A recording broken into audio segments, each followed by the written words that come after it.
And we're live. Welcome to the third test episode of Privacy Fridays and FightBack Cybersecurity. I'm here with my colleague, Arnie Barcelos. Pakian. Sean, please usher in your... Yeah, hello. Magandang hapon, Arnie. Kumusta na? Yes, magandang hapon. Good afternoon. Diyos marhay na hapon sa ating mga taga-pakinig, sa ating ka-NADPOP, ka-BounceBack. At sa aking mga estudyante sa University of Santo Tomas, magandang hapon. Makikinig sila. At magtatanong sila sa ating mga experts later about cybersecurity. Ayan. Salamat. Hi, Mandatory ba? Mandatory ba yung mga yung attendance mo sa estudyante? No naman.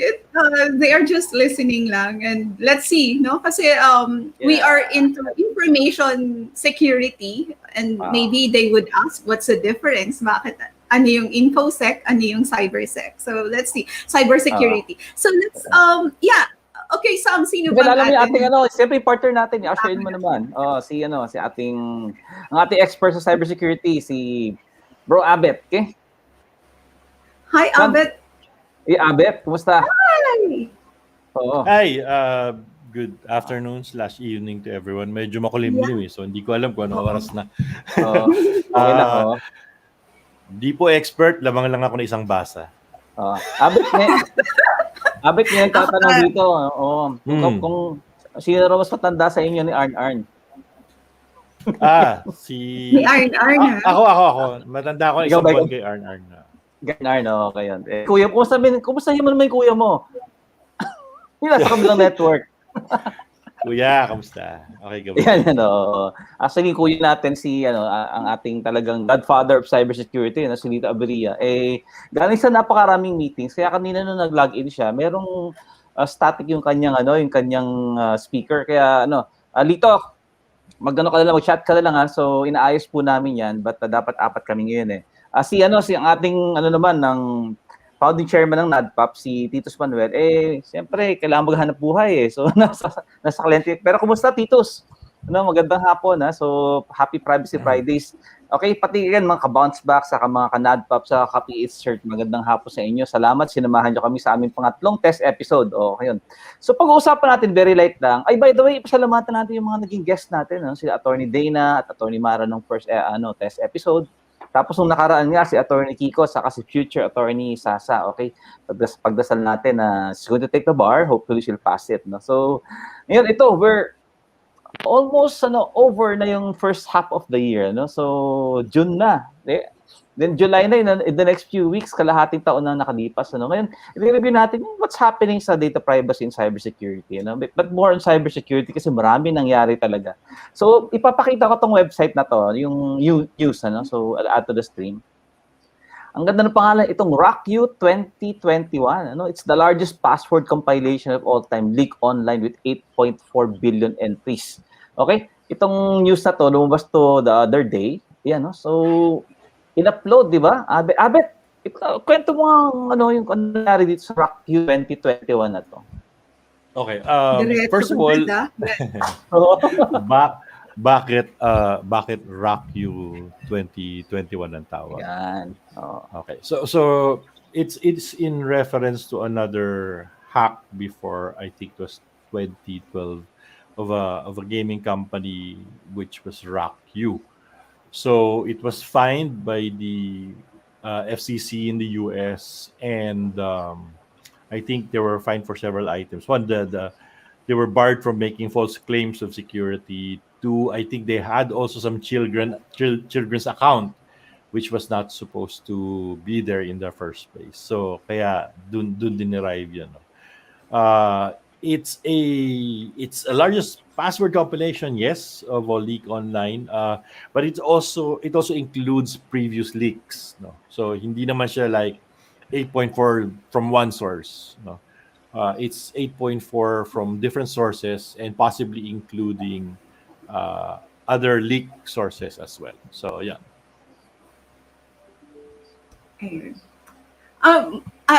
Sam, tatanungin ko muna si Go ahead, sis. Buena mano.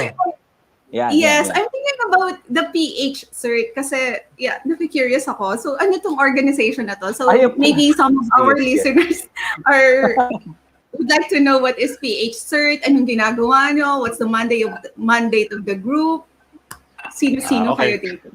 Wala, Yun ang muna, sorry, tambay lang walang kami, kape-kape lang. Oops, may storbo. Sorry. Well, okay. First of all, we started. We're really a volunteer group. No? We're just a group of individuals. So at first, we were helping out the government in individual capacities. Then we thought, maybe we should formalize the organization. So siguro mga 20 years have gone by, ganun pa rin pala ginagawa namin. It's very loose, no? So some people would ask, ano ba yung organization yan? Who do you report to? If you look at the other certs around the world, no, the term Computer Emergency Response Team, normally, ano yan, well-funded, either by universities or government, and sometimes they take care of the security issues of government institutions, gano'n. Yun yung normal definition niya. But PH-CERT is a purely volunteer group. So we're loosely coupled information security professionals, hindi lang excuse me. Hindi lang more than one. Hindi lang more than one that we've wanted to make it more formal organization. But sometimes when you're volunteer and you're not affiliated with any company, organization, group, vendors, medyo mas magaang gumalaw. So we can say what we want to say, di ba? We can say what we want to say. We're very objective about it.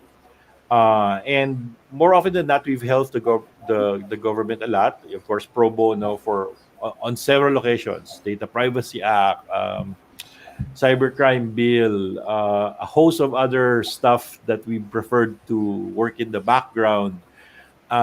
We've been there, no? Especially Lito and I were the most active, but we also get support from other InfoSec professionals. So medyo enigmatic, sorry, I wish I could get a straight answer, but yun. All we can say is, coming soon, we'll be formally reorganizing, and I know there's a lot of people who wants to contribute and be members. So we've got a lot of response. Thank you very much, and we appreciate it. But like I said, this is a purely volunteer effort. Puro po sa for the spirit of spreading the knowledge and awareness of information security. Yan. Sorry, paano sila mag-volunteer? Paano sila mag-volunteer sa PH-CERT? Ay, dali lang po. Basta sulat lang sila sa info@phcert.cc. CC stands for Coordination Center, no? So, Ita-type natin, ha? Walang dash. So you have the coordination. Meron na talagang center for that. Kailan kayo nag-start, sir? Interested kasi kami na sumali na teachers. Actually, Coordination Center is very broad, no? We put Coordination Center kasi we want to coordinate things, no? Hindi, if you imagine us to be a group of people sitting in one room with several monitor screens, hindi po kami ganun. we likely connect people, law enforcement agencies. If there are problems, we offer our assistance, technical and otherwise, and then help people, either help them directly or help them to the right direction to get kung saan yung tulong. DOJ, NBI, PNP, mga ganun. Or some private individuals na also are willing to be volunteers, legal advice, mga ganun. So, yun po.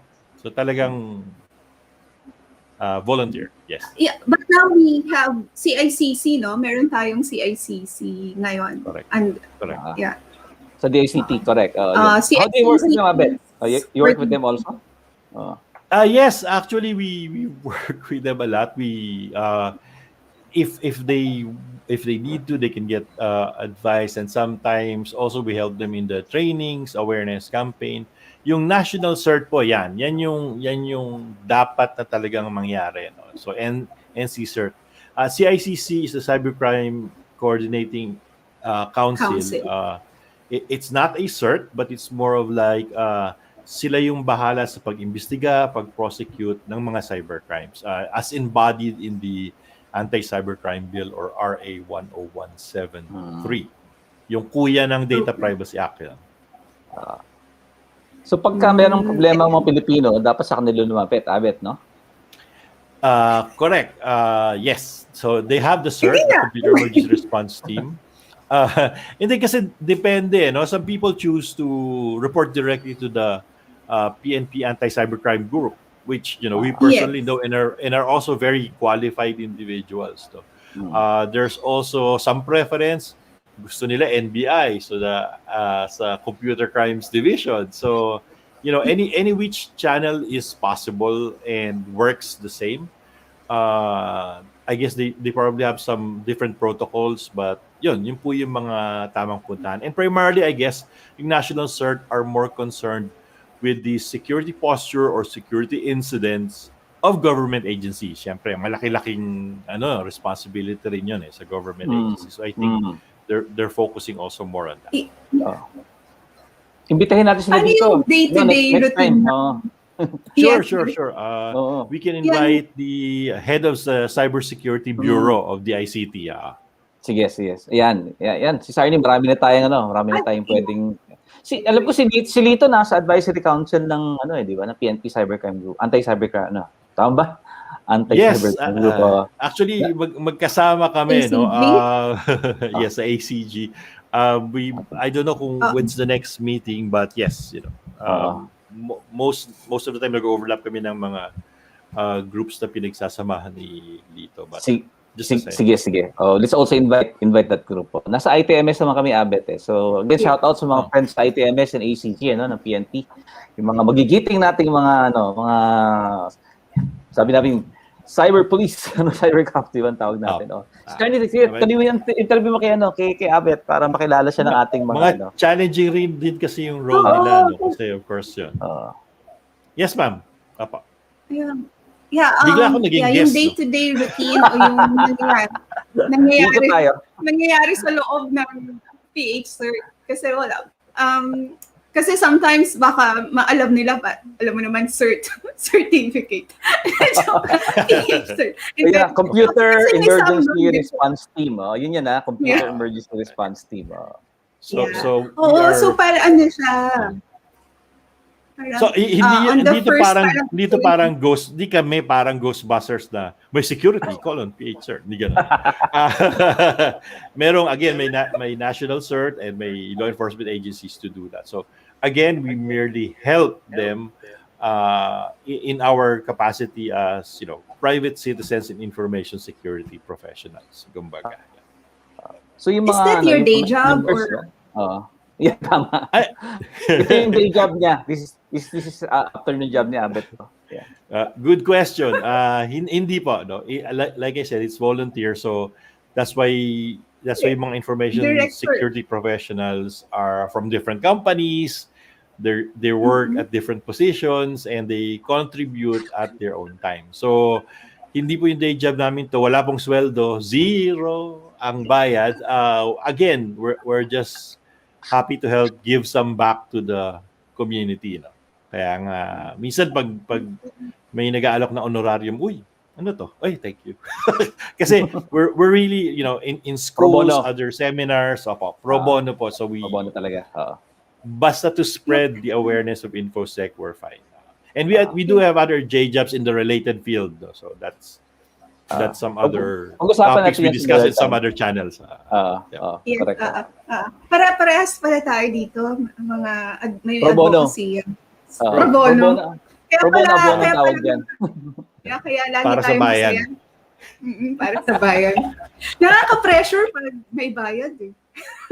Diba? True. So, okay yung may SLA may service level agreement pag may bayad. Correct. Pero dapat meron ka namang syempre income para to again that you can now give to your mga philanthropic activities, di ba? Yes, okay. Yes. Well, anyway, sige. Yeah. Balik tayo. Why cybersecurity matters. Ayan. Okay. Yun, kanina nagkwentuhan kayo about the URAC 2021, no? So URAC 2021. Ibalik natin. Gusto niyo ibalik natin yan, no? Sige.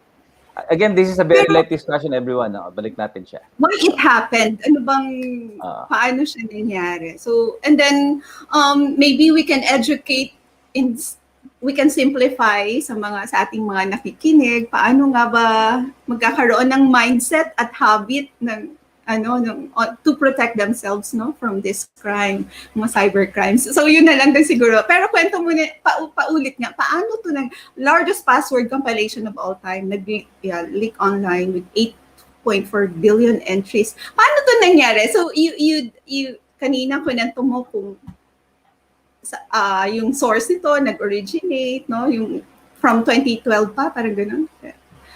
Pero yung pangalan, yung pangalan kinuha nila. Probably because it's very catchy, or baka naalala kasi namin ni Sam yung kantang Rocket to You nung The Jets.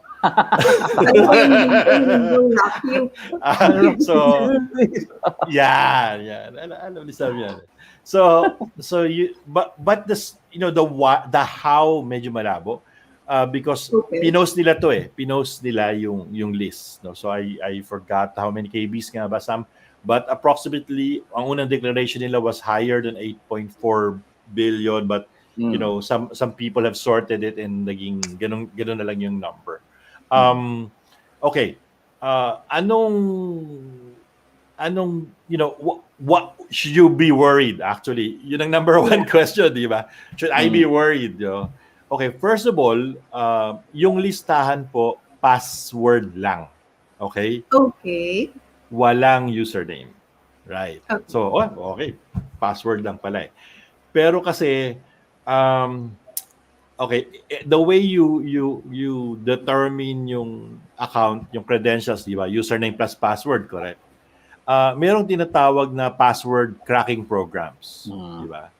Pag nakuha ko yung file ng password, normally naka-encrypt yan. Ito nga, hindi nga naka-encrypt Pag nakuha ko yon, the only way I can determine the password is run it through I'll just simplify things, a password cracking program, tapos i-deduce ko yung password. How do I do that? May mga components yan Yung program, and then there's a file called the dictionary. Yung dictionary, doon niya i-compare yung result niya with the dictionary para makuha niya yung actual, human readable password. Okay? So, ang laki ng dictionary na yan, di ba? Kung ang password mo is very complicated, pagsasama-samahin niya letters, numbers, and then familiar words, tsaka niya makukuha yung password. And that will probably take a long time unless you have a supercomputer and maganda yung pagkagawa mo ng password mo. Now, having the passwords already, di ba? Hindi ko na kailangan ng dictionary, di ba? I can try the most common passwords or the list of the passwords. So, mas bibilis yung pag-determine ko ng password mo. Okay? So, yes, I don't know your username, but I can check. I now have this database of all the passwords. Then I can try that. Especially if yung mga applications or programs do not have the proper checks to sanitize yung inputs or to limit the number of tries, no? So yun yung implication niya. Abit, ang laki pala 100 gig yung text file na in-upload ng poster. And ang unang claim 82 billion passwords daw yun, but nilinis ng Correct. And 8.4 billion ang lumabas, no? So baka nandito yung password na mo, Abit, yung hot guy 2021. Di ba yung Manila Boy 1880? Ay ba yan? Yeah, ganun. Abit, nagkukwento kami ni Arnie kasi we're doing test broadcast But in the succeeding broadcast, what we intend to do is that yung ating mga makikinig, gusto natin talaga matuto sila. Okay? So, itong cybersecurity, inuuna natin to kasi it's very critical nowadays, di ba? I'll show a study later na siguro in the succeeding episodes, 16 million new social media accounts were created, from 2020 to 2021. Ang dami newbies. And ang dami ako nakikita report sa wall ko, yung mga titos and titas na nagbigay ng pera sa isang kaibigan nila, quote-unquote, sa messenger. Di ba, na akala nila, uy, mare, kailangan ko na. In fact, I know someone who lost 65,000 pesos, thinking na kumare niya yung nag-message sa kanya sa messenger at nangangailangan doon ng pera for medical reasons, etc. Siya naman, siyempre, naawa siya. Nagpadala siya ngayon. After 30 minutes, nalaman niya na identity theft pala, na-hack na yung Facebook Messenger account ng kumare niya, no? So may nagpost, may nagkwento rin sa akin, ito, isang pare naman. na-impersonate yung messenger ng isang madre. Okay? And yung nag-impersonate, gumawa ng fundraising. At may GCash pa nakasama. So, ito yung mga nangyari ngayon sa atin, di ba? So, there are a lot of, kasi nga, everyone has gone online because of the pandemic, no? And yung mga cybercriminals, nakahintay lang di ba? Ito lang, lang siguro, patikim lang abet, di ba? We're going to have a 101, 102, 103, 104. But yung nga pala, ang guest natin next week, si Engel Santonio, naka-ready na siya for Cybersecurity 101. Or even a 100 muna siguro, no? And then, ang gagawin po natin, magkakaroon po tayo ng exam. Okay? We'll be create an exam after the presentations para pagka na-take yun, you won't just get a certificate of attendance, kundi a proficiency certificate. Okay? So, ganun po yung magiging structure natin sa ating mga kasama sa BounceBack Network and NADPOP. Okay? And of course, the PH-CERT community. Yan. So, Abet, in light of that, so everybody's gone online, etc. Top 3 tips lang sa ating mga titos and titas of BounceBack Network and NADPOP. Yung mga MSMEs natin sa ating mga DPOs. Okay. I can fully emphasize sa mga cases na sinabi mo. We really get a lot of those. Unfortunately, they prey on the emotions ng tao, which is something that we cannot... Correct. That's something we cannot really control kasi each behaves differently. I have a direct friend who was duped the same way. Na-convince siya na kunin yung OTP and then sabihin doon sa kausap niya sa phone yung number. Wow, yung one-time PIN. Correct. So, di ba? That's not even a sophisticated hack. But because ang sabi nung kausap niya is ginagamit ngayon yung credit card mo currently to purchase something in this country, ito yung binibili, kailangan mapigilan natin sila ngayon. So, I need you to do this. Nataranta na yung tao. So, lahat binigay niya, not knowing na hindi pala yung bangko yung kausap niya. Okay? So there are things that, we can control technically, because information security, technical controls are the enforcement of the policies. But there are things that can only be prevented by awareness campaigns. Okay? Knowledge, having the knowledge that this happens at yung mga modus operandi. Nako, Sam, ang dami ng variation yan, di ba? Load, nabundol, dumudugo ulo ko, nakitawag lang ako, padala mo akong 300 pesos. Pag nakakuha ko ng mga ganun, sabihin ko, wala, halangang kaluluwa mo. Meron na ngang virus na kumakalat na manloloko ka pa rin. So, immediately block.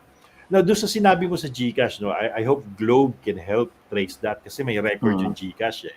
There's an actual transaction. So, we should be on the lookout for this. Number 1 is always verify yung kausap. Okay? When in doubt or basta pera ang involved, verify yung kausap. Tawagan mo, text mo sa confirmed number. Yun lang yung magagawa mo. Kahit sa phishing account, how many times have we seen this? Big companies, ito yung, they can insert themselves into conversations in email. Sabihin nila, by the way, nag-audit yung banko namin, please paki-transfer instead to this account. Since pumasok sa gitna ng conversation yung request, okay lang naman sila padala. So anything that concerns transferring money, please, verify niyo yung kausap outside the electronic channels. Kasi hindi mo na alam kung hanggang saan yung extent nung alam nila di ba? So call either by voice, SMS, or whatever. By video dapat. Naka-video call. So, i-role play natin kasi alam nyo ba, minsan talaga, mabubudol-budol ka sa ganyan. Mahilig si Sam dyan sa role play. Kasi Dungeons and Dragons yun. Dungeons and Dragons. Totoo yun, So, sometimes kahit napaka-smarte mong tao, kahit lagi kang may presence of mind, ewan ko ba, kahit marami mong kilala dyan, mga PhD holder na mga matatalino. Pero pag tinawagan ng ganun, natataranta na at napapapayag. So siguro, nabubudol ba electronically? Social engineering nabubudol ka? Yan. Pag-usapan natin social engineering na yan, saka yung sophistication ngayon ng mga cybercriminals, Yan, tama ka. Meron silang script, di ba? Una yun. Dapat marami ng mga yun nga, yung gimmick na ganyan. Meron din kaming kaso noon. He was visiting daw a lewd site, tapos na-videohan siya. Tapos humihingi ng ransom. So ang first question ko was, totoo ba? Unfortunately, totoo. So, okay. So syempre, di ba situation na gano'n eh. Nang hula lang, tumama, sumakto, matatakot ka na, di ba? May reputation ka, etc. So, sabi ko hindi, maraming kasong ganyan. Pwede mo na i-delay ng konti yung usapan and figure out kung talagang ano exactly alam niya. So, mahirap labanan, lalo na kung nandiyan na yung takot, di ba?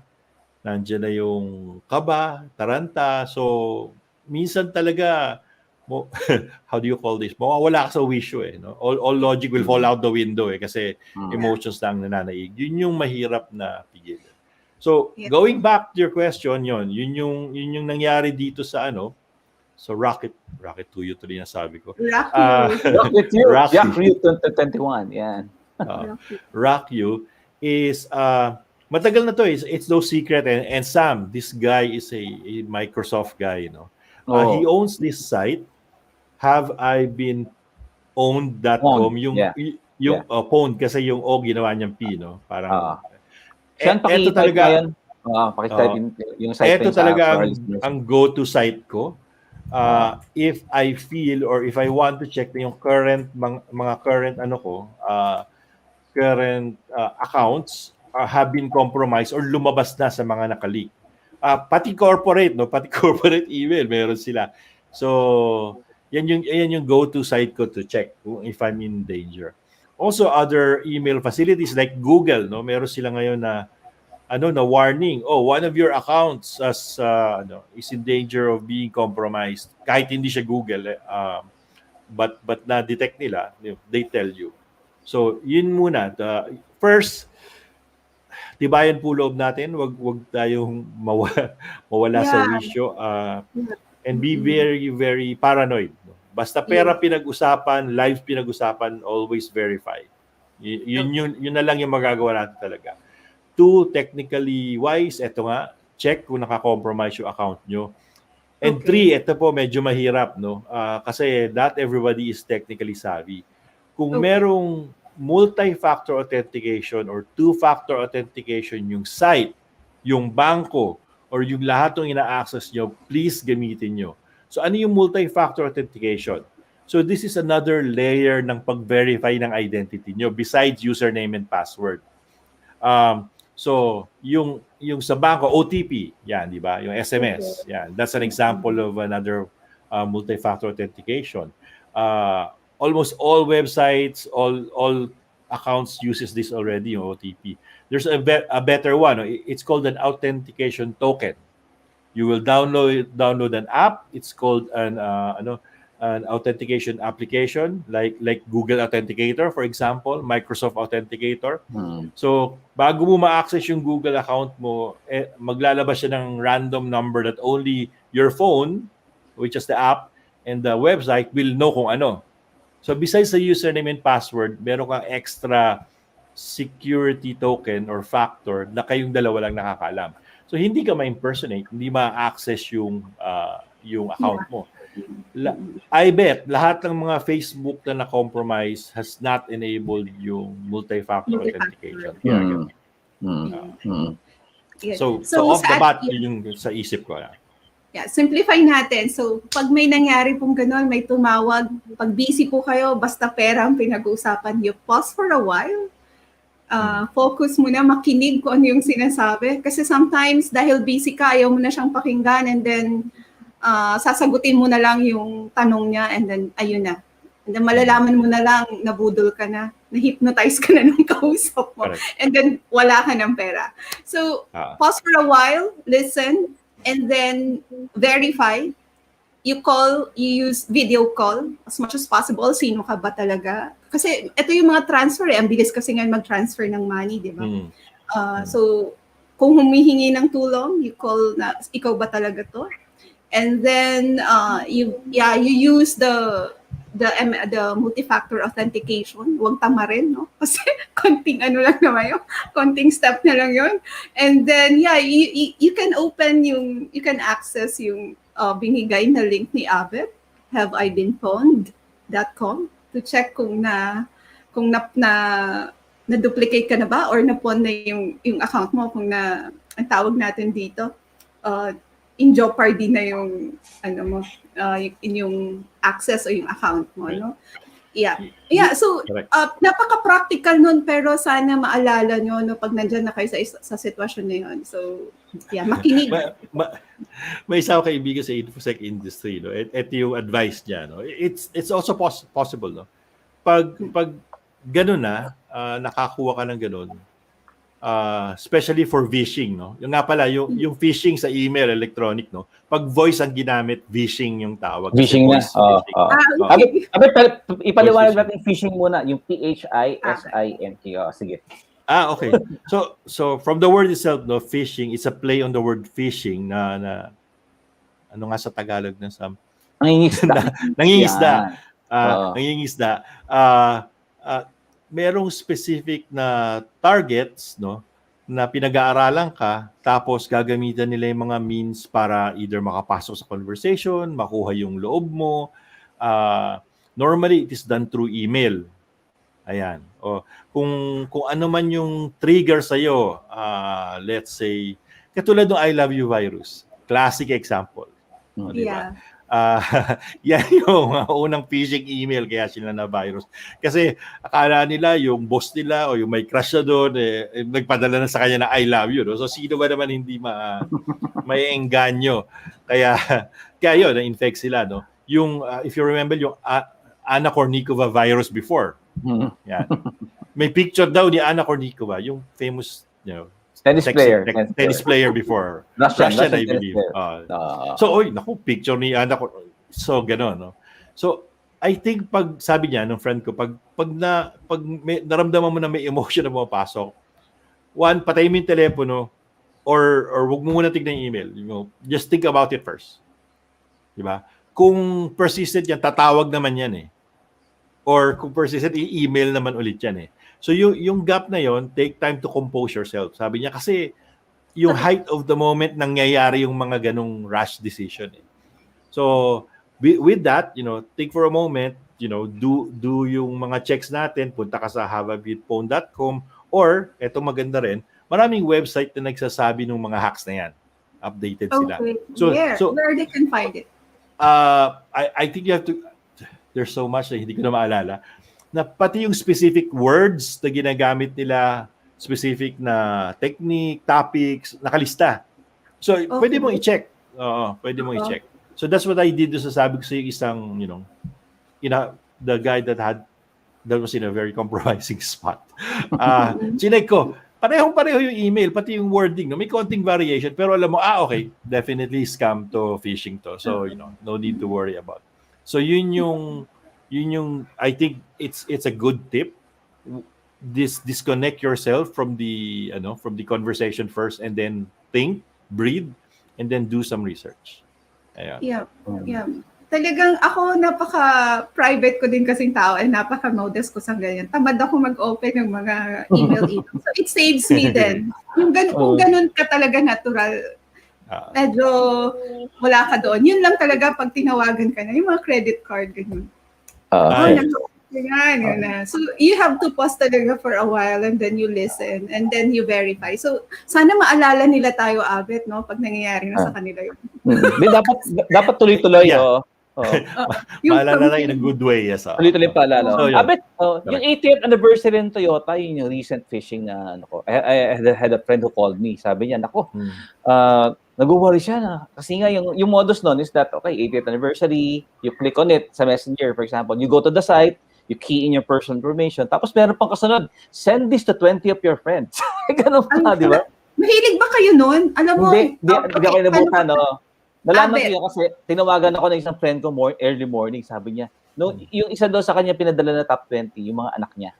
Yung isang anak niya, sabi niya. Sinabi na anak niya, Dad, scam to. So kinabahan siya ngayon. So, yun, Abet, yung that's a classic phishing, di ba? Yung Correct. again, it feeds on your quote-unquote well, I don't like to say greed, ano? Pero like yun, mananalo ka ng kotse. That's the catch there. Tapos anniversary ng Toyota. Hindi naman totoo na anniversary ng Toyota, di ba? So, correct. There's an old American saying to that, if it seems too good to be true, then it is not. So pag medyo yun, you need to verify. Actually, Sam, yung example mo is actually less sophisticated nga yan, di ba? Kasi ikaw magbibigay ng input para kumalat yung phishing, di ba? Some other malware, pag niran mo, checkin niya yung directory ng email mo. Siya na magpapadala for you. Yeah. So yun, medyo mas mabangis yung yung version na yun. May bago na namang word na sinabi si Abet, yung malware. Okay? So saan ba galing yung malware? Kasi ka na Abet, talagang tayo ngayon. Hindi. 11. No, fine. I'm perfectly at ease and happy explaining things to people. So kasi bago lumabas yung salitang malware, sanay tayo sa virus, di ba? Yan. Tapos bisa naririnig natin Trojan. Ngayon may ransomware, worm, okay. Lahat po yan, collectively, ang tawag sa kanya, malware. Malware is short for malicious software. Ayan. Yeah. So parang it's an umbrella term for all of those. You can be specific. You can say that ransomware is another type of malware that encrypts your data, and then if you don't pay the corresponding Bitcoin ransom, hindi ka bibigyan ng decryption key. Yeah, that's one form. Virus is a form of malware that can replicate itself. Ayan, kaya siya virus ang tawag. So yun po, yun yung basics, no? It's probably going to take like 32 an hour explaining malwares and the different versions of malware. But balikan natin yun, yung Trojan horse, ayan, di ba? Yes, Trojan, ako, yan. Favorite mo yan, Trojan horse, Trojan horse. Okay. If you know that story out of mythology, di ba? Sa Troy. Helen of Troy. It's something like doing something that's not supposed to do. Or it's supposed to do something by the looks of it, pero ibang ginagawa. Kaya Trojan. So for example, may application ka din-download. How do you call this? For example, may app na picture enhancer. Yeah. Okay, picture enhancer, run mo. Okay, ina-enhance yung picture, pero sa likod niyan, may ginagawa pa pala siyang iba. Ina-harvest na pala yung information mo, tinitignan na pala yung hard disk mo, or baka ini-encrypt na yung mga files mo. So kaya siya tinawag na Trojan. Isa lang yun sa other types of malware. Oo. Marami tayong matututunan talaga kay Teacher Abet na ngayon, no? Teacher. Ayun. So Abet, marami ngayon yung mga nagpapass ng message, yung chain message. Pasensya na sa mga ganon, no? So ako personally, hindi ako naniniwala doon. Kasi it's another way of phishing. At hindi po safe yun. So maraming mga kaibigan tayong ganon. So Abet, ano yun? Okay ba yun? Maganda bang practice yun? Or okay ba na maging skeptic tayo minsan? Traditionally, di ba Sam, nakakakuha lang kami ng chain letter pag inabot sa'yo personally or kinuha mo sa may santo sa simbahan, di ba? Gumawa ka ng 25 kopya, pamigay mo sa mga mahal mo para ikaw ay pagpapalain. Bigyan sila ng blessing ni San Roque, etc. So because of the internet, the delivery has become more easy. So kaya ganun, no? Ang problema, again, it will play on your emotion. For example, nakakuha ka ng post. Ipasa mo to kung hindi you're saying that you don't love God or that you worship the devil. Diba? Parang, talaga. Kaya again, it plays on the emotion. Sa akin is, if you have your relationship with whoever deity or almighty you have, that's enough. No, that's enough. You don't have to prove it to anyone, and you don't have to spread it. So, no, definitely not. Any form of chain linking or ganon, just ignore it. I mean, between the Almighty and you, alam mo naman na your relationship is over. Where you stand. It's not some campaign to be waged upon the internet. And again, most often than not, there are nefarious intentions behind yung mga ganon. Yes. So it's either collecting more information from you or just testing kung gaanong karami makukuha nila, kung ganitong klaseng technique ang gagamitin nila. Who knows? It can be a prelude to a phishing scam na nag-experiment lang sila, nagte-test lang sila kung anong gimmick yung pinakapatok na mas maraming makakainganyo ng tao. Ayun. And again, it plays in your emotions and it plays in your religious beliefs, or your political beliefs, di ba? So, a little twist on old scams does wonders. Kaya, yan ang laban ngayon. Pagalingan ng gimmick. Ganun talaga. Abet, balikan natin yung phishing. So, pinost na natin yung meaning dito. So, sabi, voice over IP or internet protocol phishing. It uses voice to gain personal information. Paano nga? Site instances where it happened? May mga reported na ba? Sure. Phishing incidences? Yes, definitely. So voice phishing can be IP-based voice or normal telephone voice or mobile voice, can be pwedeng ganon. Yes, again, direct report no. This is from a real case. Naalala mo nung pumatok yung tokhang, right? Yeah, there was a list, di ba? Pag nandun ka sa list, delikado ka. One of my closest friend got a phishing. Ang galing, mayroon pang parang press button 1, press button 2, press button 3. Pero ang unang recording was, you have been included in the list of suspected drug suspects. So ganon, if you're innocent, ganon, or report or ganon, tapos at the end of the conversation may sasagot ng operator na ay nako, ganon ho, nasa list, tama, confirm, nasa listahan kayo. Sometimes alam pa nila kung anong barangay mo and other details, no. Ganun kasi kagaling eh. And then sabi ko, wag mong entertain yan kasi wala namang ganyang wala naman talaga na-announce na ganung proseso, di ba? Pero at that time kasi nagkakatakutan di ba? Baka galit sa barangay captain mo, naging pangalan mo, di mo alam eh. So yun. It's phishing but using voice as the platform. Yeah. Kung nagtuloy-tuloy na, Abet, for example, ano yung pwede mangyari sa kanya? Well, sasabihin nun, at the end of that conversation, magkakaroon ng general or some official ng police na doon na magsisimula yung panghingi ng lagay. Sige, kung gusto mong gawa natin ng paraan, alisin natin pangalan mo sa list. Yan. Kita so, tayo. Nag-impersonate lang yun. Hindi naman talaga law enforcement authorities yan. So talagang daming modus, daming modus talaga. We'll never know. Baka may uniforme siya or retired siya or awol siya. Di natin alam. No? Correct. Yun yung dulo nun. We have another friend naman, talagang nag-impersonate na bank employee. Kuhang-kuha nila yung pati yung accent, saka yung diction.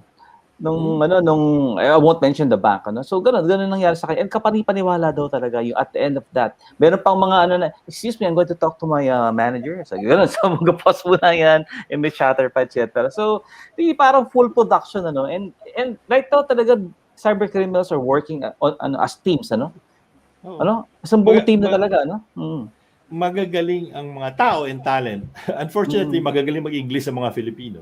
So kaya makes it more believable. No? In a classical way, and this happened to be somewhere in Makati. Muulan, wala akong payong, lalakad ako.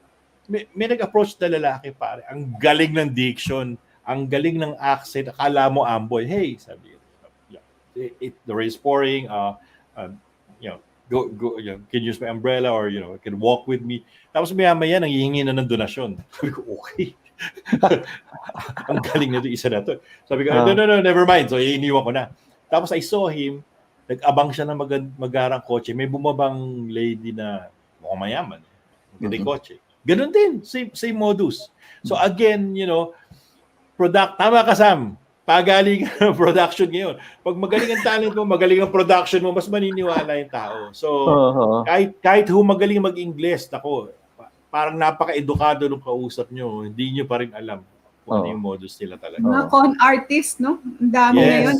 Mas dumami ngayong pandemic, no? So, what's the motive of this, mga cybercrime na to, Abet? Kasi, ano ba, may exemption ba to? Dapat ba ikaw ay celebrity or ikaw ay political personality or lahat tayo, di ba, pwede?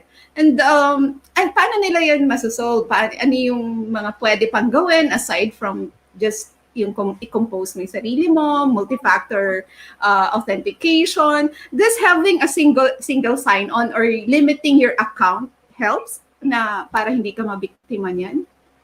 Well, of course, that's what we call lessening the attack surface. Again, a technical term. So, pag mas marami kang account, yung attack surface mo malaki. Kasi maraming target eh. Di ba? Okay. So, isa lang yung account mo, syempre you're lessening the chance na ma-attack yung iba. So, your attack surface becomes smaller.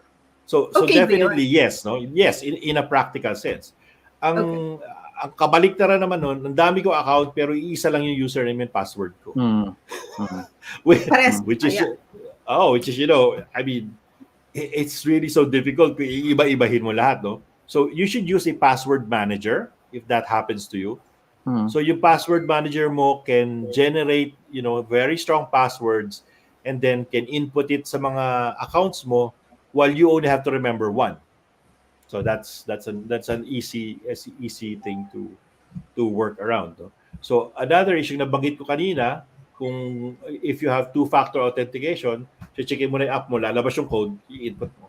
So kahit na pare-pareho yung username password mo, pero kung meron kang multi-factor authentication, nag-iiba yung nadadagdagan ng security. Alam mo, Sister Arnie, Abet, may mga nagre-request sa atin ng hands-on. Meaning talagang how do you do it? No? Lalo na ngayon, included dito yung securing the digital home. Kasi nga, di ba, lahat ng tao ngayon, halos lahat, doon na including ourselves, no? Nasa bahay na tayo, di ba? So this is where we work from home, or for teachers, this is where we teach from home. Yung mga estudyante, dito sila nag-aaral, they learn from home. And alam niyo naman, di ba, pagka wala ka sa office environment mo, for example, yung security mo is yung security na bahay mo, di ba? Saka security na kinokonektahan mo. Ayan.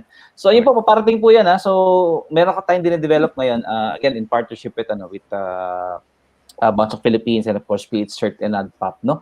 Yung pong how to secure your digital home, paparating po yan in the next few days, ano? Yun po. Tapos, siyempre, yung how do you secure your account using your phone. Yun nga, sinabi ko yun, the titos and titas of Manila talaga na most of them, well, not that tech-savvy, you know, but ang sarap kasi, di ba, yung mga kaibigan mo na, hindi mo na nakita matagal, nag-uusap kayo, etc. Ganoon. And then, yung mga photos ng mga anak mo, mga apo mo, amiga mo, etc. Nandun lahat eh. When salamat sa mga social media platforms, sa paglapit-lapit talaga yung mga tao sa buong mundo, no? And yet, yun nga, tuwan-tuwa yung mga cyber criminals dito. And ilagdag ko lang, bukod pa sa sophistication, Arnie and Abet, you know, they also employ the science of sales and marketing. Okay? Kasi meron silang access na sa databases na kanilang kinuha sa dark web. Well, ang pinakamalaking database sa atin yung, siyempre, yung Comelec, no? Lahat ng voters information nandun. Tapos may available, for example, ng mga bank databases na nakuha nila, telco database, pwede nilang nakuha, or other breaches, ano? Di ba, Abet, pinagsasama-sama nila yan eh. And then they qualify it, kina-qualify nila. And then nirarank ka properly, yung parang pyramid, no? Ito. Yung tanong nga ni Arnie, hindi lang celebrity sa politicians sa kanilang tina-target, pati yung tinatawag mo din ng mga high net worth individuals. Yan, kasi nga ultimately they're driven by, siyempre, I mean, that's a creative way, although it's unlawful way, really, to earn money, di ba? So, ganun po. Kaya po napakahalaga ng ginagawa ng National Privacy Commission. Yes. Oo, talaga para maprotektahan ng ating mga personal information. Kaya po nandito po tayo ngayon, hopefully tutulungan po namin kayo, ano? Para protektahan yung sarili nyo. Oh. Yes, Abet. Bye. Hindi lang malalaki, I was gonna say, hindi lang malalaking company sa marunong mag-data mining, no? Kahit kung yung mga cyber criminals, marunong silang mag-data mining. Yung root cause, no, sagutin ko na yung question ni Arnie kanina is, kapit sa patalim eh, di ba? Mahirap ang panahon, nawalan ka ng trabaho, ang hirap kumita. The same usual reasons for petty crimes before is of course monetary, no?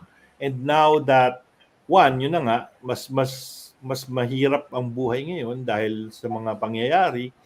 Tapos mas lumaki yung attack surface dahil marami nag-online. So it becomes a fertile ground for unscrupulous individuals. Yeah, we don't know the reason behind what they're doing it, pero still it's a criminal act. And you know, it's definitely wrong. So yun lang yung root cause na nakikita ko. Kita mo dumami, no?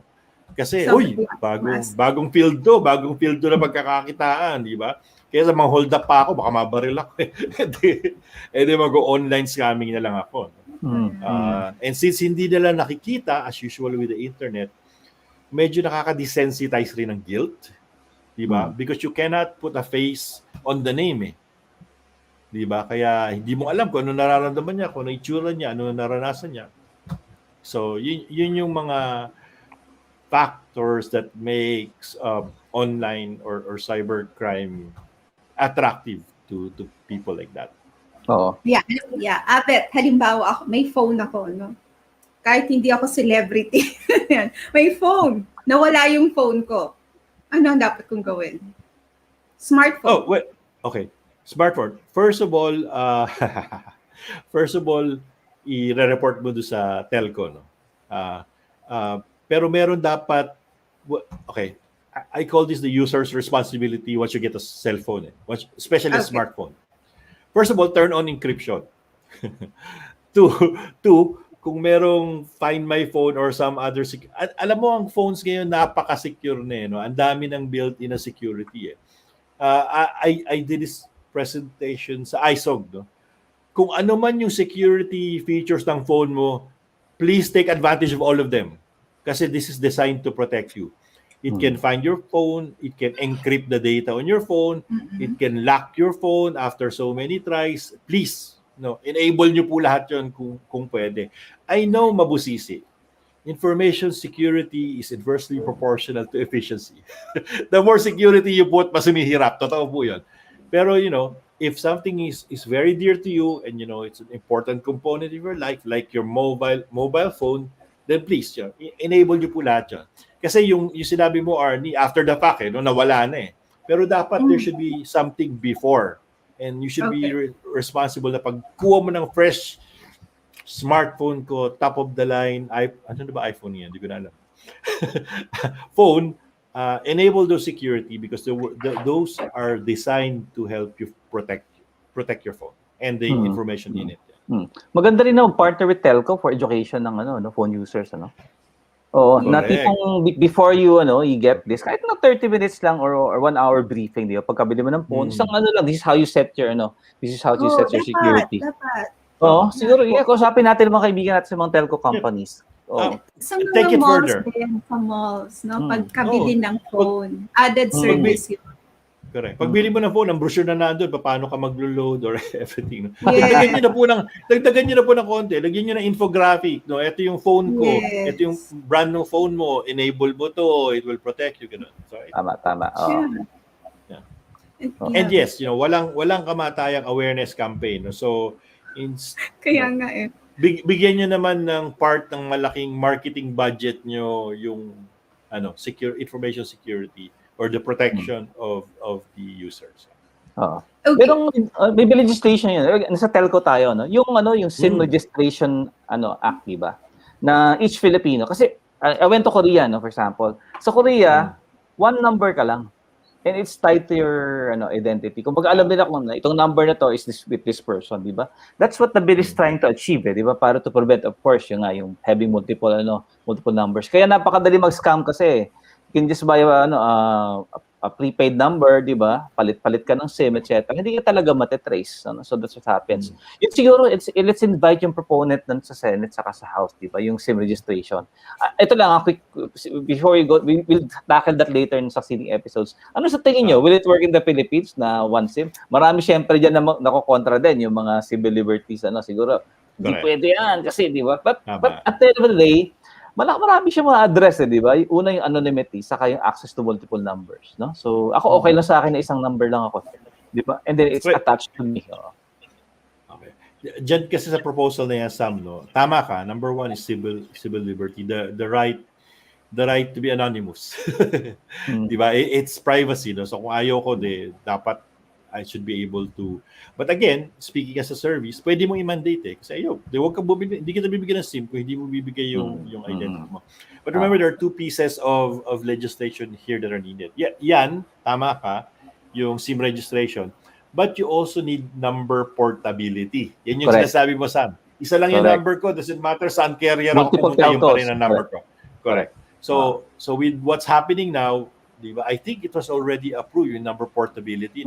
Hindi naman pwedeng 918 ako, pag-transfer ko sa Globe, 918 pa rin yung prefix ko, di ba? So those are the hurdles that we see in number portability. So baka mag-iba yung tatlong prefix, pwede, tas same number, gano'n. But again, this requires a lot of push and agreement with our friends in the telco industry.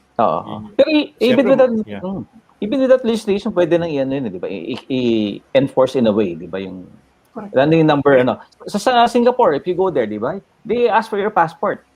Hinihingi ka ng passport mo para di ba? Dito sa Pilipinas, I don't know kung ginagawa yan ng foreigners. Alam kong makakabili ka ng ng isang packet ng SIM. They don't get your your data, di ba? So or your information. Paglabas mo ng airport, kuha ka ng may SIM card ka na, etc. And then may naka-load pa siya dito. Correct. Yan, so ang daming dapat gawin pa, So and yet what I heard, yung third telco, very aggressive na yun. So, we have friends there also. So, hopefully, bumilis tayo, no? Yung next episodes, I have this study, yung recent study na lumabas ng April, that even though, quote-unquote, mabilis na raw tayo, compared to the rest of the world, ang bilis talaga ng internet speeds in other countries, especially in Southeast Asia. But that's another topic and probably another show, no? So, again, this is an update on privacy and cybersecurity. But, security, naging Abbott de la Cruz show to, no, Arnie? Interesting siya. Napaka-interesting ng cybersecurity. Definitely. Saka kakambal ng privacy yan eh. Kakambal ng data privacy ng cybersecurity. Kasi yung controls mo, babagsak ka rin sa security. And, there's an article that we should increase the number of information security professionals, which is true, no? Which is true. Yung CISSP, there's a lot of Filipinos pero majority are not in the country. It's a good career one, but two, it's very interesting because medyo mahirap kasi it cuts across di ba?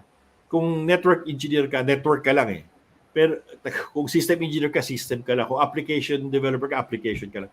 But security cuts across all. Physical, network, application, web. So ultimately, you have to have at least an inkling of all of them and specialize on some. So it's a very demanding skill. It's a very interesting skill, and like what I said, sa gusto pumunta sa information security, you really have to have the genuine interest, eat, breathe, live, sleep in security. If you want to be serious about it, kasi hindi siya ganun kadali. It's very sexy, I know. Gusto kong maging hacker. Yeah. Because of yes, it's but expectations versus reality. But correct. Have to put a lot of effort into it. Like di ba, Sam? Araw-araw may bagong incident, di ba? So dapat naka-monitor ka lahat, no? And then people ask me, paano mo nalalaman lahat yun? Dati kasi merong mga news feed or pupunta ka ng website, pero kasi po ngayon may Twitter na. So subscribe kayo sa Twitter nung mga reputable information security organizations, information security persons. No? Nakalista naman po lahat yun and malalaman mo merong verified. Yan yung best source. Kasi once the something big hits, malalaman mo kagad yun. You don't have to wait. So Twitter is your friend if you're looking for vulnerabilities and security incidents. Ipakita natin yan next episode. Pakita natin yung mga Abet. Tama-tama yan. Saka maganda rin yung tinumbok na topic ni Abet. There's actually a lucrative career for information security professionals, di ba? Yun, pag-uusapan din natin yung if you want to pursue. Nasa academe si future professor, future PhD pala, future Dr. Arnie Barcelo. So, siguro, what are you doing naman sa academe, para malang to wrap up lang yung sinabi ni Abet talaga na. Okay. Ako naman magtatanong kay Arnie. Meron bang information security course na built-in na ngayon? Kasi dati alam ko, di ba, yung mga Cisco networking course biglang naging standard. So, dapat maging standard din yung mga information security courses. Okay. So, paano ba natin ito i-discuss? Medyo mahabang kwento to, no? So, ngayon, meron na siyang specialization. Yung CHED, hindi na tayo yung tipong computer science lang and yung major lang, no? Bachelor of Science, major in Computer Science or Information Technology. Hindi na yun ganon. Ngayon, may specialization track na. So, example, sa Information Technology, meron kang Network Security. Yan. So, ito yung mga nagsisisco. Nandun sila sa specialization na yun. Merong automation, merong mobile and web programming. Sa computer science naman, data science. Ayun. And, ano pa, game development, merong business analytics, merong service management. So doon, pwede mong masabi na si cybersecurity o yung network security nasa IT kasi identified siya into something na network or connecting things. Ganun siya, no? Pero ako personally, nag-i-inject ako ng mga practices doon ka sa mga subjects kahit hindi siya into network security specialization kasi it should be a way of life. Yun na nga sabi kanina, yung kailangan walang kamatayang awareness and campaign, and I think dapat talaga naka-inject yan sa mga courses. Pag service management, seryoso ka dyan, may information security management ka talaga dyan all throughout the delivery of your service.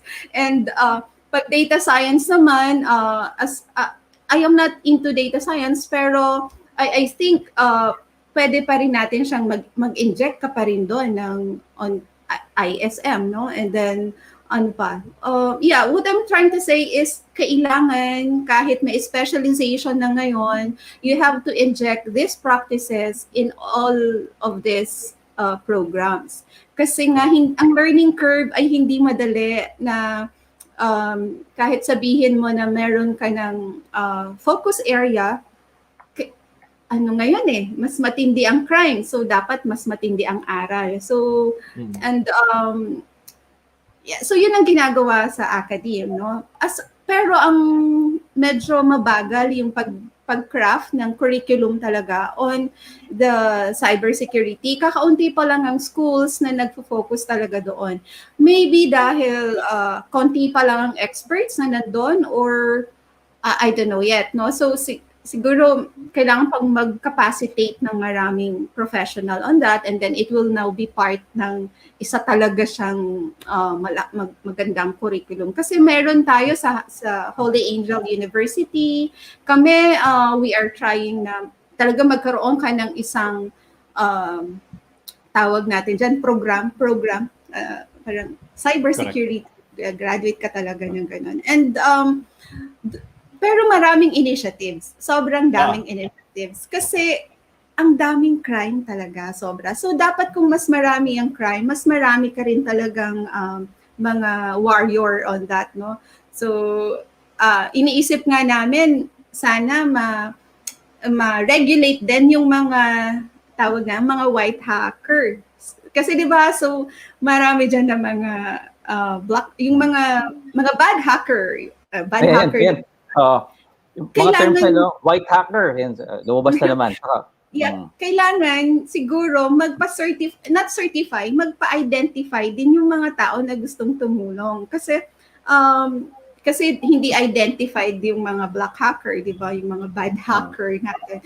So, dapat maganda rin kung meron ding talagang mga interested na tumulong, magsama-sama din. Kasi pagalingan na to di ba? Palakasan na kung sinong magaling talaga. So, and then sana lahat, iba, mga competitions or hackathons, kailangan hindi lang siya development ng something, kailangan pasukan mo siya ng practice ng cybersecurity or the information security management. Hindi ito dapat gawain lang ng mga auditors.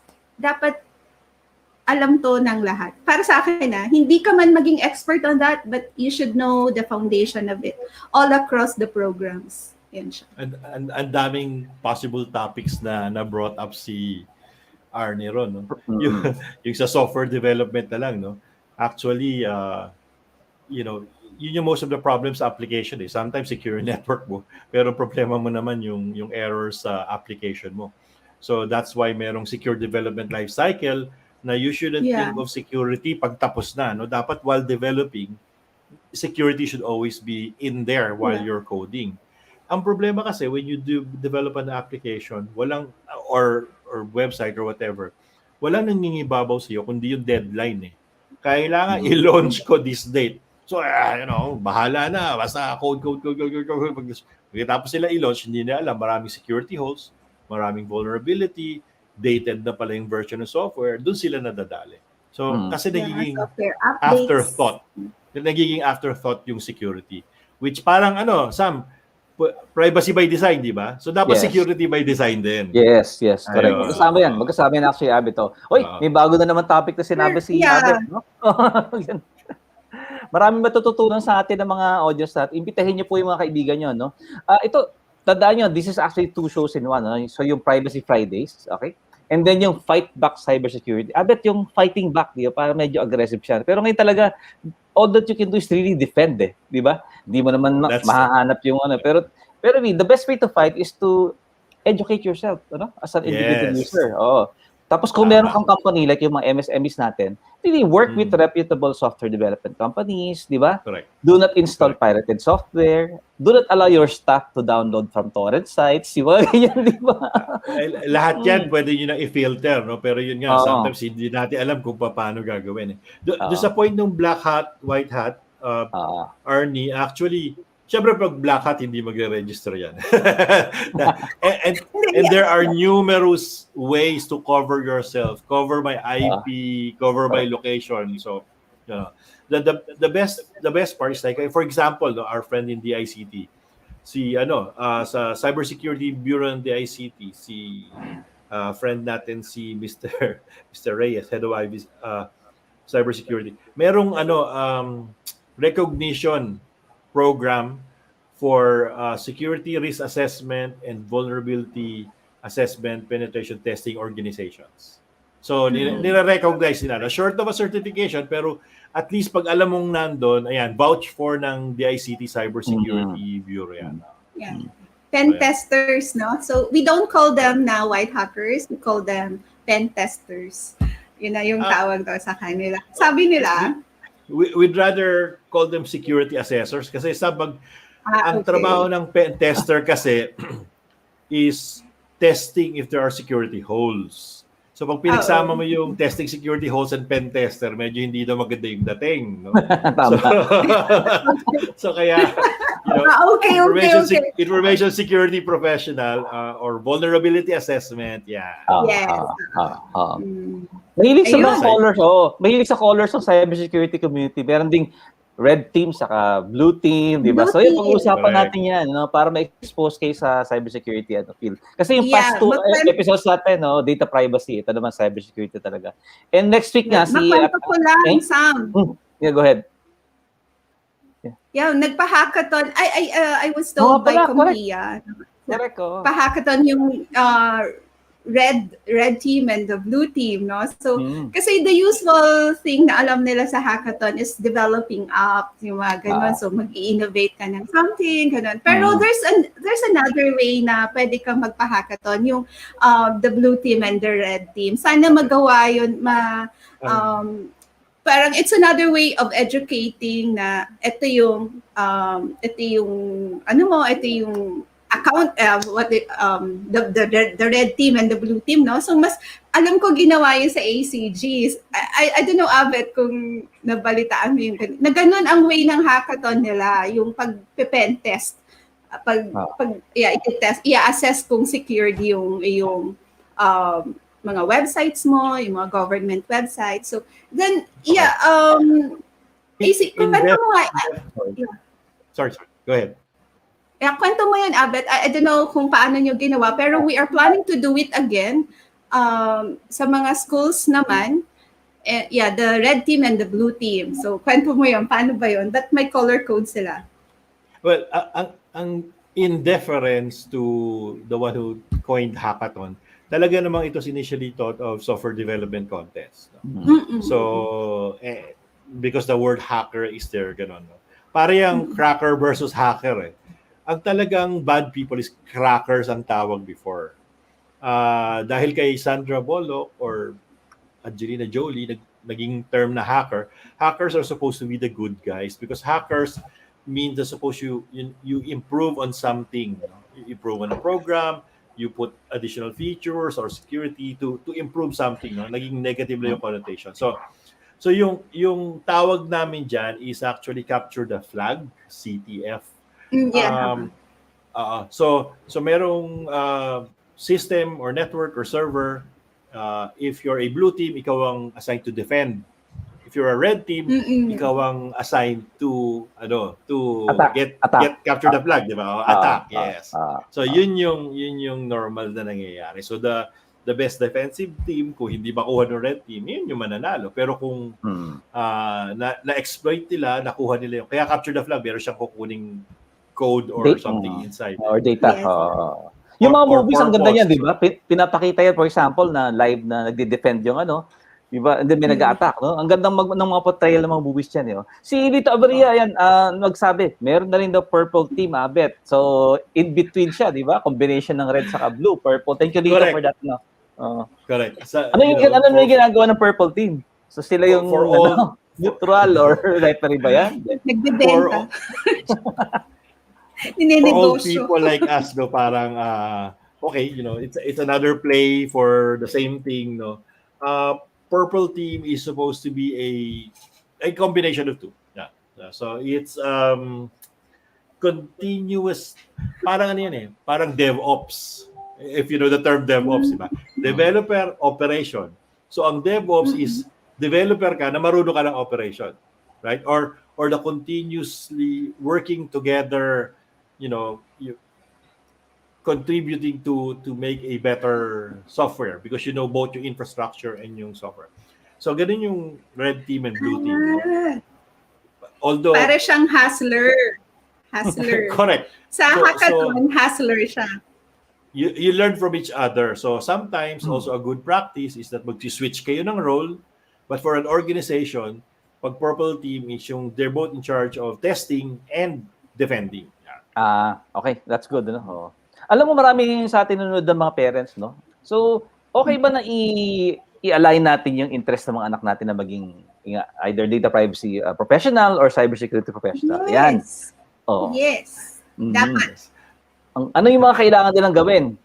Habang pa sila, nasa sa siguro elementary or junior or senior high school, etc. Ayun, yun yung mga pwede natin ibigay na tips, no? Well, a very important component of it is programming. So at least master a programming language, the basic concepts. Yan yung and then the rest is a combination of sorts. Medyo at an early age kasi the problem, but the challenge we see is that some youthful aspirants, we would call it, they're more into the sexiness, the glamour behind hacking and information security. So parang sometimes, are you here for the right reasons? Are you here for the wrong reasons? So nandun ngayon yung tendency na they can either develop into a black hat hacker or a white hat hacker. But again, that's life. We can never tell. You got to take the good with the bad. So the mentor, the mentor, the teacher will play a vital key kung mapupunta ka sa dark side or sa other side. So as with other things in life. Kaya maganda rin na reputable yung teaching institution and make sure that not just the techniques but the values are taught as well. Yeah. Correct. O yung importanteng ethics, di ba? Lalong-lalo na. Yes. In anything, especially for tech, no, napakahalaga po ng ethics. In data privacy, napakahalaga yan. Yung ethics. Meron tayong course dyan sa NADPOP, saka yan, in partnership with PH-CERT, lalabas yan, di ba? So again, parents, napakahalaga po na turuan nyo na maging ng values. Huwag lang yung sa technical aspect, huwag lang sa computing aspect or even sa communications. Kasi mahalaga din yung communications, di ba? Kailangan ma-express mo yung sarili mo. But don't forget yung values po ng ating mga anak yun. Kaya, yan. Ang sarap ng kwentuhan natin. Daming lumalabas sa topic. So, nakalinya na yung shout out naman din, Sean. Thank you for yung ating StreamYard manager, si Sean Jacobo, my eldest, no? Pro bono din si Sean, by the way. Ang tawag naman din sa akin, child labor. But Sean is getting some, may mga gigs sa ngayon. Meron siyang gaming channel on Twitch. So Nakramor, that's his thank you Sean for this service to BounceBack Philippines, to NADPOP, and to PH-CERT, no? At bakit siya po yung nag-operate ng mga ating mga yung nagsiscroll na yan underneath. Oh. Okay, we're about to wrap up na. So again, this is the third, sisimulan na natin, no? Meaning yung first episode magiging seryoso tayo. We'll have a series on cybersecurity. We should need to Hindi pa pala tayo seryoso ngayon. Hindi pa tayo seryoso. light banter lang sa talaga, light banter. We're testing kasi napakahalaga kasi na in fact some of our members dito dapat are challenged kasi nga yung connection nila hindi stable, yung video saka yung voice because so dito hopefully it will be able to get new. Again, calling our friends from telco, please help our friend the godfather of cybersecurity dito Aberia to get a stable internet connection sa kanyang bahay sa Pasay. Hindi natin pwedeng sabihin ko nasan si dito, but please do help us. And yung nga po, balik ko lang isa rin napakahalaga sa doon sa academe, yung industry academe government collaboration on cybersecurity. May nakikita na ako ng mga security solutions, nakikipag-partner sila sa mga schools. Yung siyempre, ikaw school, kung nag-partner ka sa kanila, nakalock ka dun sa kanilang technology, di ba? But then again, sabi nga ni Arnie, ang hirap maghanap ng experts ngayon. Merong pros and cons yan if you partner with one industry, di ba? So, industry player, for example, itong isang brand na to ng security solution, at pinilagay mo sa universe. Ako ang perspective ko doon, partner with everyone. But focus on the fundamentals, Kasi mahirap pag na-lock ka sa isang vendor eh. So again, coming from vendors, So maganda na maging open kayo. But again, choice din ng university yon or ng college if they want to develop courses on cybersecurity. Sometimes you need to partner with one or more. Yung views nila doon before we close. Yan. Abit Arnie on industry partnership for cybersecurity. Industry academe partnership. Tama si Sam, kasi syempre pag vendor ka, mag-i-invest ka. There's some money involved in doing that. So, ano nga tawag natin sa Microsoft noon, Sam? Return of marketing investment. Romy. Si Romy. so normal yon. Pero yun nga, like I said, there's no such thing as a free lunch. So there's always have to be something quid pro quo. Mahirap, pero yung iba nagagawa nila na maging unbiased and then focus on technology. Kasi admittedly, yes, yung mga vendors are the ones with the latest technologies and the latest know-how. Hindi siya masasabayan ng school, hindi siya masasabayan ng government. Sila palagi ahead eh. So they're a very valuable source of information.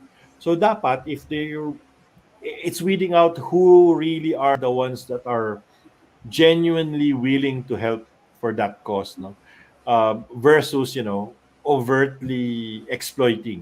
Yeah. So it's probably a pipe dream. I don't know how to implement it, but siguro the schools can formulate a way na if not eliminate, at least minimize yung ganon and avoid any commercialization. Locked in, yes.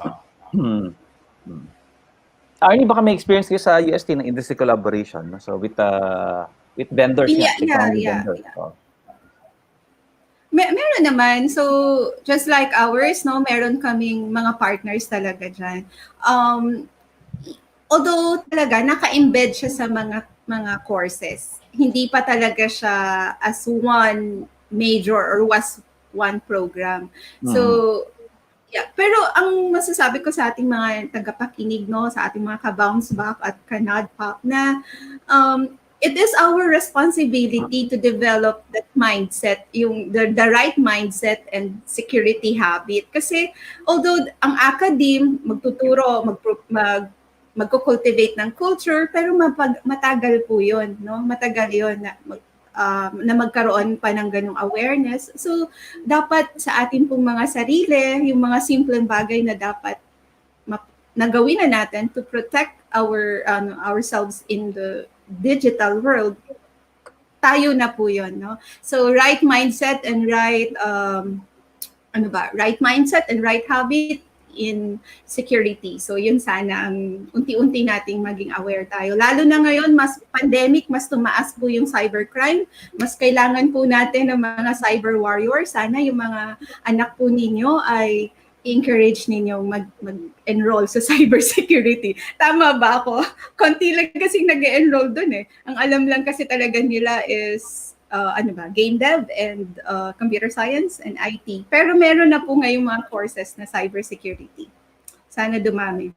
Tama. Saka marami din mga di ba? Mga short courses na available na pwede mo i-take, di ba? Yeah. Yeah, go ahead, Abet. Go ahead. Sorry, sasabihin ko lang, sabi ng NPC, di ba, develop a culture of privacy. Well, we say, develop a culture of privacy and security. Yeah, tama yan. And yung pinakamahirap it's behavioral change. So, it's the most difficult thing to do. Kaya, it requires repeating over and over and over and over hanggang makasanayan. Yeah. And don't forget, if you pursue this, di ba, maging secure yung systems mo. And individually, yung career mo, pwedeng di ba? You can actually develop a parallel career. Ngayong pandemic, maraming oras sa mga tao, di ba, to pursue additional studies, ano? Yung for our listeners, both dito sa live episode, and yung mga manonood ng replay, alam nyo, Arnie and Abet, marami nanonood sa atin sa replay, no? Afterwards. Kasi nga, minsan gusto nila nagdi-dinner sila or nagbe-breakfast habang pinapanood tayo, no? But then again, talaga really need to focus on these, data privacy, securing our personal information, and then protecting it through cybersecurity. Yan. Malapit na tayo matapos. So, any final thoughts? Okay, again, next week si Engel Santonio of Bluepoint Foundation, and of course one of our conveners ng NADPOP, who's also currently head of innovation ng NADPOP, will be having a class. So parang classroom setup talaga tayo magtuturo. Uy, nawala si Abet. So hintayin natin makabalik si Abet. So hintayin niyo po 'yon, and there will be a series of several talks on cybersecurity. In between po magsisingit po tayo ng mga data privacy updates, etc. And again, we may have industry partners who will be supporting this show later on. We welcome them also to be part of the Privacy Fridays at FightBack Cybersecurity. Mukhang nawala si Abet, na-disconnect yata, baka umulan sa air niya. Okay, so Arnie, closing words, please, closing words. Yan. Yeah, tulad din ng sinabi natin kanina na kung paano natin protektahan ang ating mga sarili, physically, di ba? Ganun din dapat tayo ka-intentional sa pag-protect natin digitally, no? So, and then it is your responsibility po na gawin yon. No? May mga dapat gawin na passwords, multi-factor authentication, and what else? Yeah, and then limiting your account. Password manager, yeah. Wag gaanong maraming account masyado. Ayun ang kung di mo kailangan, wag kang member doon. At saka yung mga chain messages po, yun po ay one way of phishing, at meron po yung mga intention na hindi rin maganda ang motive, na gusto lang din talagang makakuha ng mag-fish ng information from you. So, and sometimes ang motive talaga nun is pagkaperahan ka na lang din. Yun. So, you need to protect yourselves po in the digital world. So, yun. Especially now, no? Almost everyone's online, no? Again, thank you, Arnie, si Abet. Mukhang na-disconnect. Abet, thank you very much for your time. And then dito, also thank you for sharing with us on the background, ano? Hopefully, maayos yung internet connection. Again, to our friends from the BounceBack Network, mga ka-BounceBack, sa mga ka-NADPOP, from NADPOP, and of course, friends from PH-CERT. Every Friday po, let's join us here dito sa Privacy Fridays and FightBack Cybersecurity. Marami po tayo matututunan dito. Yung nga po, sabi namin, meron po tayo naka-line up ng mga pag-aaral, no? Yan, Abet, welcome back. Final words naman, Sige, bago sorry, na tayo. Na denial of service at ako yung sarili ko. Ay, akala ko yung pusa mo, hinugot yung mo eh. Di ba? Ano nga pala pangalan ng cat mo, Abet, yung tumalong kanina? Si Sherlock. Actually, 3 sila eh. So, buti nga isa lang yun nandito ngayon. Hindi mo ng password yung Sherlock, ano? Hindi naman. Yan ang mga magagaling tulad ni Sam na nalalaman niya yung mga details na yun. Konting tanong lang yun. Isang tanong lang yung Abet, di ba? Phishing siya. Tama. Phishing. Abet, final words. Ikaw ang ating ngayon eh. Ito ang ating main dish. Okay.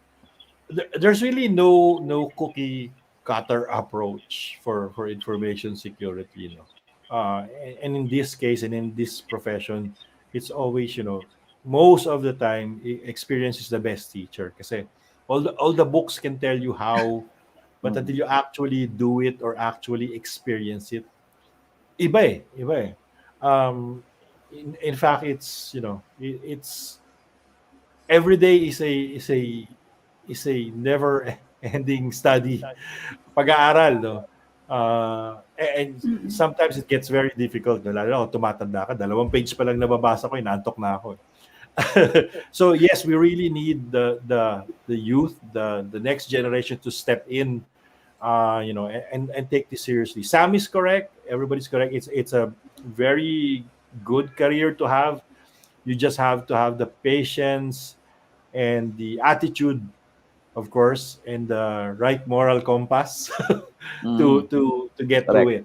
So yes, yeah, and I'm happy that universities are taking cognizance of the importance of information security and taking steps to include it in their curriculum. I had lawyer friends in UP who sometimes invites me na, okay, kasi sa kaso ngayon, no, sa legal, may cybersecurity na. So they invite people like me and other security professionals to discuss cybersecurity. So at least, yun, yung mga efforts na ganun, like what Arnie is doing, kahit wala sa curriculum, is very helpful in the long run. So ayun pa. Galing, okay. Maraming salamat po for joining us today. Again, this is Privacy Fridays and FightBack Cybersecurity. See you next week po when we have Engels Antonio, who will be discussing Cybersecurity 101. It will be a class and you can get a digital badge if you pass the exam. Meron po exam yun. Hindi na siya simple talk. Si Abet din, babalik yan. Magkakaroon din ng klase yan. He'll build on top of what Engels will be talking about. And hopefully, yung ating... yung godfather of cybersecurity natin, si Dito Aberia, makapagturo din sana dito. No? So, talagang tinututukan natin cybersecurity niya kasi kailangan po ng mga Pilipino na protektahan ng kanilang sarili online. Muli po ako si Sam Acoba, kasama ko po ang aking kaibigan si Arnie Barcelo at of course si Abet de la Cruz. Magandang gabi po sa inyo at happy Privacy Fridays po. Okay, Sean, you can close the show already. Thank you very much. Bye-bye! Good evening, guys. Have a nice weekend. See you next Friday. Bye-bye. Happy weekend, everyone. Okay. Stay safe. Yep, tama yun. Pag-usapan din natin stay safe, no?